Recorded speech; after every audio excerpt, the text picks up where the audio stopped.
Well, in the springtime, we get a lot of calls about bee stings and spider bites and things like that.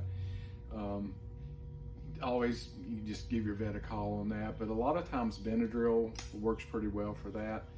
Um, like a lab-sized dog would probably take 1 or 2 or 3 25 milligram Benadryl, but call your vet first with that. But as an antihistamine, it can really take the inflammation down, the allergic reaction that happens. And I think the expectation would be that you might not see a dramatic improvement, but it shouldn't get any worse. And but that's in the springtime, that's what we have to deal with.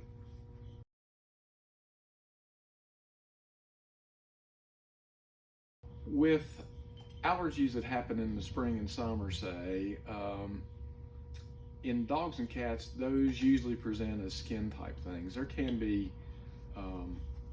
runny noses and runny eyes and those kinds of things, but usually it's a skin thing. And that's with the advent of the new flea medicines, the flea and tick preventions, those type of allergies don't happen as often. So the number one allergy then would be allergy thing. The official name is atopy, ATOPY, and it's an inhaled allergic dermatitis. So they inhale things they're allergic to, from black oak to bluegrass to dust mite, dander to pollen and spores and all that. And so if they're sensitive to that, they will become very, very itchy and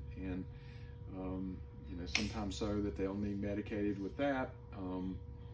Shampoos that anti-allergy shampoos work really well. Sometimes they have to be given steroids to cool them down. There are also other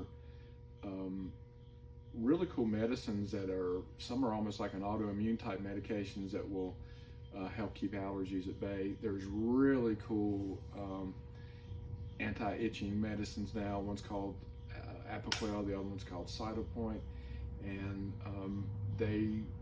I believe it's 70% of the dogs it works on, and when they are just technically unable to itch with that. So what happens, they get this scratch itch cycle going. They itch and they scratch, and then that makes them scratch more, like us with poison ivy.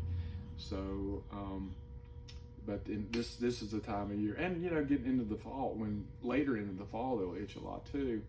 This winter, when we had the cold snap, a lot of itchy dogs. It's really dry in the house and all that. So, but it's usually a springtime thing. So.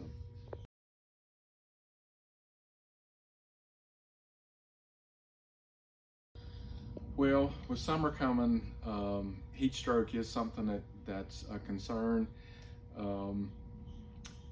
With dogs play, they're like kids, and they don't really have a concept of time, and so they'll run till the gas runs out, and they can get overheated. So the best thing would be to try to prevent that as best you can. Have them take breaks, make sure they've got plenty of water, shade, all that kind of thing. The whole being in the car thing, obviously don't want to do that. If we start showing some signs that we may become overheated, plenty of water. Excuse me.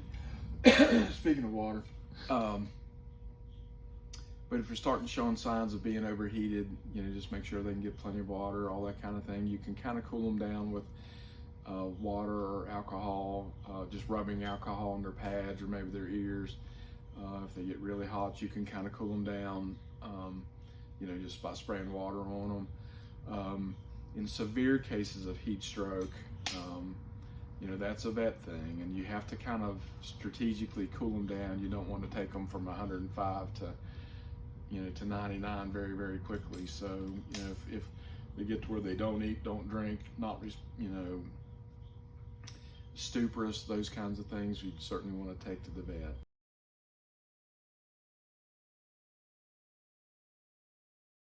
Questions have come in about alternatives to those types of preventatives, and there's not too much naturally that quote unquote that seems to be terribly effective that I'm aware of.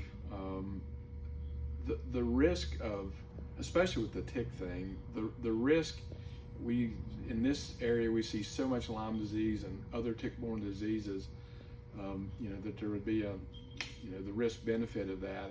I just don't think would be a very good thing to do necessarily. If anybody had any thoughts about that, I'd certainly research any of that. But in the modern era, these modern flea and tick protections are very effective, very safe, and they prevent disease. So with flea and tick protection, we are so blessed in the modern era with flea and tick medications that are safe and really effective. In the old days, it was the whole dipping thing, and it was awful. I mean, it would kill fleas and ticks, but it could be potentially toxic to dogs, terribly toxic to cats, and then in a couple 3 days you could be inundated with fleas again. So these modern medicines, the topicals and the oral treat type things are very effective.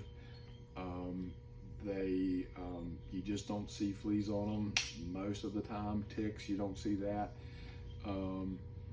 There are over-the-counter flea and tick things, and the old school ones